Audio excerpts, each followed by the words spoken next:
औलिया से इनको निस्बत दी जाती है। लोग कहते हैं कि ये ज़िक्रिया के कबूतर हैं, शारकुन आलम के कबूतर हैं, हज़रत शाह शमस के कबूतर हैं, हज़रत यूसुफ शाह गर्तेज़ के कबूतर हैं। लोग इनको छेड़ते नहीं, तंग नहीं करते और डरते हैं कि कहीं खुदा न खास्ता ये अल्लाह ताला की बारगाह में कहीं फरियाद न कर दें हमारे खिलाफ। जब आका अलैहिस्सलाम ने मक्का तो मुकरमा से हिजरत का सफ़र शुरू फरमाया तो आप जिस गार में तशरीफ़ फरमा हुए, अल्लाह ताला के हुक्म से एक मकड़ी ने उस पर जाला बना लिया और इन परिंदों ने वहाँ पर कबूतर यानी कि कबूतरों ने वहाँ पर अंडे दे दिए।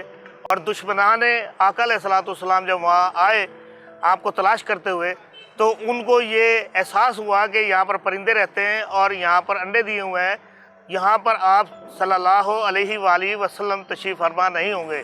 यकीनन ये ऐसे हैं कि जो इंसानी तारीख़ से इनका आगाज़ होता है। ये कबूतर इनको दुनिया में मुख्तलिफ़ ममालिक में मुख्तलिफ़ शहरों में मुख्तलिफ़ नाम दिया जाता है। ख़ास तौर पे मुल्तान में ये मुल्तानी कबूतर के नाम से मशहूर है।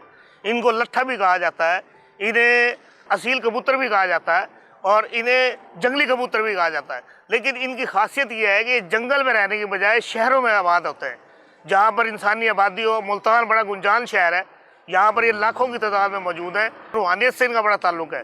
मसाजिद में बहुत रहते हैं ये। दरबार जो है हमारे यहाँ औलिया अल्लाह के जो बुजुर्गान के दीन के जो यहाँ पर मराकज़ है, वहाँ पर इनका क़याम होता है। ये दरबारों पर इसलिए होते हैं कि लोग वहाँ उनकी आमद रफ्त रहती है, खुली जगह पे लोग दाना डालते हैं और लोग भी बड़ी इनसे अकीदत रखते हैं, इनकी खिदमत करते हैं, पानी देते हैं और जगह जगह लोग सुबह ही निकल पड़ते हैं और सैकड़ों की तादाद में लोग आते हैं जो इन्हें खाना भी देते हैं, इनके पास हाजिर भी होते हैं और इनका एहतराम भी किया जाता है। इनकी जगह जगह पे जगहें बनी हुई है, यानी घोंसला कह लें, इनके घर कह लें, लेकिन लोगों ने भी बनाए हुए हैं।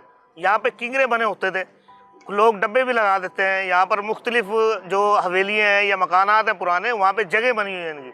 शहर के लोगों ने एक अपना ये एक मिशन बनाया हुआ है, मकामात लोगों ने बनाए हुए हैं जहाँ पर वो बैठ के इसको सेल करते हैं। वहाँ से ख़रीद के भी लोग इसको डालते हैं, अपने बच्चों को भी ले आते हैं। रात को ये बाहर क़याम करते हैं और दिन में ये अपने बच्चों पर या अंडे जो उनके होते हैं उनके ऊपर ये बैठते हैं और फिर ये उसको जो सिलसिला है इनका अफजाइश का या इनकी नस्ल आगे बढ़ाने का सिलसिला है, उसके ऊपर ये कुदरती तौर पे जो अल्लाह ताला ने एक निज़ाम बनाया है उसके मुताबिक ये हल करते हैं। लेकिन इंसानों से इनका बड़ा ताल्लुक़ है।